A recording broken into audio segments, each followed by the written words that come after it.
Hello everyone, I'm the Shades and welcome again to Shades' Soapbox. So with me no longer having to dedicate a portion of my time each week to doing anime reviews, I've had some time for reflection and soul searching, and recently I've come to something of an epiphany about myself. See, for the longest time I've seen all these different identities floating around, mostly about one's sexuality, asexual, pansexual, demisexual, or stuff involving gender, trans, non-binary, etc. And while I've had no issues with people choosing to identify themselves, you do you and all that, I've never felt like I fit into any of those identities myself. As far as I could deduce, I was a simple cis white male, and I was totally fine with that. I didn't want to choose an identity just simply to fit in. I was more than happy to show my support as an outsider, comfortable in who I was. Comfortable, but as I soon realized, not quite complete. When one of my convention friends was discussing their identity recently, something clicked. I'd already heard about this one from people like Jane Animations, who did a whole video discussing her identity, but something about how my friend was describing themselves struck a chord with me, and I decided to look further into it. And the more I did, the more a lot of pieces began to fall into place for me. It began to explain aspects of my behavior that, while I never felt was wrong or bad, just felt different from what was the norm. So with that, I'd like to speak with you about my identity. As of today, I identify myself as aromantic. Now I'm going to try my best to explain what that means, but expect some new terms you've likely never heard before. I'll be sure to define any terms I use going forward, so try to pay attention if you can. Now I know some of you may not understand what aromantic means, so let me explain. Some of you might be more familiar with the term asexual or ace, someone who doesn't feel any sexual attraction to anyone else. Well, aromantics are in a similar vein. It's just that instead of sexuality, I'm lacking in romantic feelings. In its simplest terms, an aromantic is as it sounds, someone who has no romantic feelings for anyone whatsoever. Romance, as defined in many dictionaries, is, quote, a strong obsession or attachment for something or someone. But the truth of the matter is, I've never had that strong an attachment to anyone. I've never had anyone who completely overwhelmed my thoughts or feelings. Of course, this brings up the obvious question, well, what about Lady K? It's clear you love your wife, so how is that not romance? As far as my relation with Lady K is concerned, the good news is that this changes nothing with us. Thing is, the more I look back, the more I started to realize that I never had any romantic attraction to her at all. Oh, don't get me wrong, there was chemistry between us, and the bond I had with her is undeniable. But even in the early days of our relationship, when the possibility of romance would have been at its strongest, I never had that totally overwhelming feeling. When I did romantic things for Lady K, I was simply acting a script, doing what you're supposed to do in a relationship. It's better to say that when I did think of her, the only thoughts I did have were positive and happy ones. She made me feel happy to be with her, and the memories I have with her are almost entirely good ones. I mean, everyone has their rough spots, but the most dominant memories I have are good ones. This makes me more specifically a Venus platonic, someone who doesn't seek romance but values a strong platonic attraction. In truth, the love I have for Lady K is a more pragmatic love, or as I said, a platonic attraction. Per the Oxford Dictionary, pragmatic love is described as, quote, a secondary type of love that is practical and utilitarian. While I may not have feelings of romance, that does not mean I'm emotionless, as I do have emotional needs, and Lady K has more than met those needs for me. She's been there for me at my highest of highs and my lowest of lows. Only she has been able to help me when I needed it most, often forcing me to laugh in even my most depressed states, and pulling me back from times when I truly did hit rock bottom. And to be honest, as she herself puts it,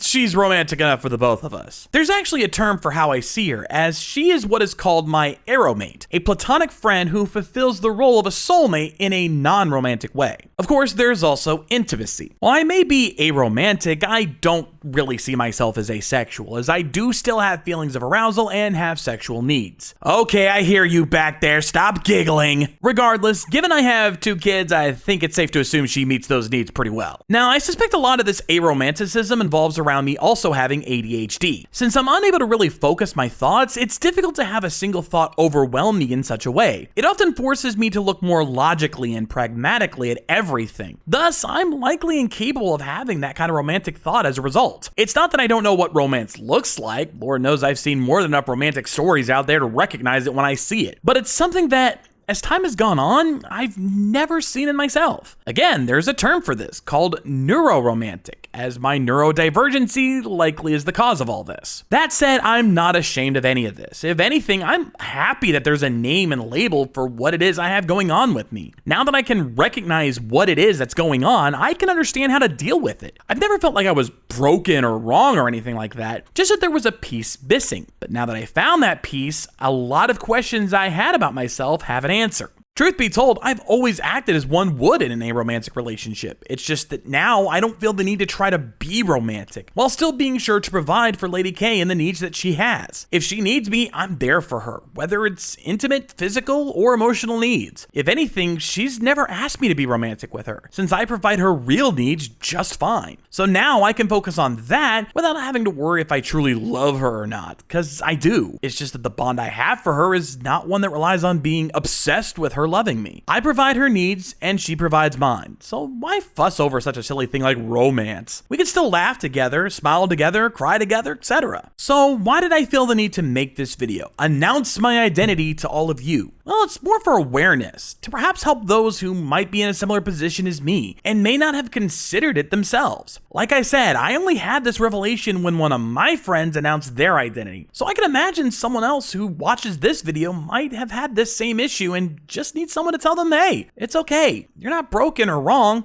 You're just aromantic. Now, I should address the inevitable comments someone would receive about all this from those who may not understand and, more importantly, can't accept that something like aromanticism even exists. So, allow me to play the part of the skeptic. Well, maybe you just haven't found the right woman that can give you that feeling. Trust me, if there was someone who could have done that for me, I would have met them by now, given I've met plenty of people in my life. Besides, Lady K has done way more for me than anyone possibly could. If I was going to develop romantic feelings for anyone, she would have done it by now. I think it's safe to assume it's just not going to happen. So does this mean you could have been gay or shit like that? Not likely. Well, I'd be lying if I didn't say I've been bi-curious at times. I've never felt the need to really explore that idea. Again, I'm not asexual, and I've yet to find a man who really caught my attention that way, even sexually. Though I've admittedly looked at plenty of women who would have been able to physically arouse me, something Lady K is more than aware of or relax. In fact, she's bisexual herself, so odds are good she's looking with me and we're both commenting on it.